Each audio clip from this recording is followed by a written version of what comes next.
Hello बच्चों, चलिए प्रश्न को देखते हैं। कह रहा है कि कथनों में परिणामवाचक वाक्यांश पहचानिए और कथनों के निषेधन लिखिए। और कथन है कि भारत के हर राज्य के लिए एक राजधानी का अस्तित्व है। तो दिए गए प्रश्न के लिए हमारे पास जो मुख्य अवधारणा है, इस प्रश्न के लिए यदि हम मुख्य अवधारणा देखें तो दिए गए प्रश्न के लिए मुख्य अवधारणा यह कि परिणामवाचक वाक्यांश क्या होता है, ये समझते हैं पहले। तो परिणाम परिणामवाचक परिणामवाचक वाक्यांश की अगर हम बात करें तो परिणामवाचक वाक्यांश जो होता है इसमें दो तरह के होते हैं। पहला ये होता है कि प्रत्येक के लिए इसमें उपयोग हम करते हैं, प्रत्येक के लिए, और यहाँ लगाते हैं कॉमा परिणामवाचक वाक्यांश में। और दूसरा इस प्रकार का होता है कि एक ऐसा का अस्तित्व है, एक ऐसा एक ऐसा का अस्तित्व है,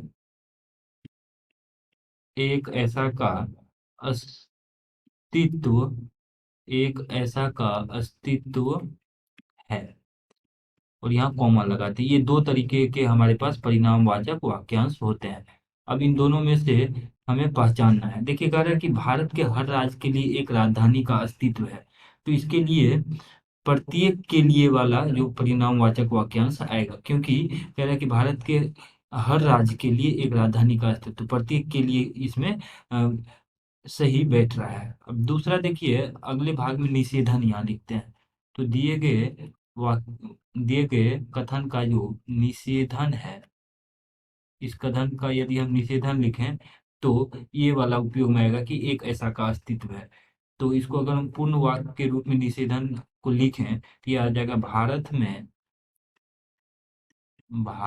में ऐसे राज्य का भारत में ऐसे भारत में ऐसे राज्य का अस्तित्व भारत में ऐसे राज्य का अस्तित्व है भारत में ऐसे राज्य का अस्तित्व है जिसकी राजधानी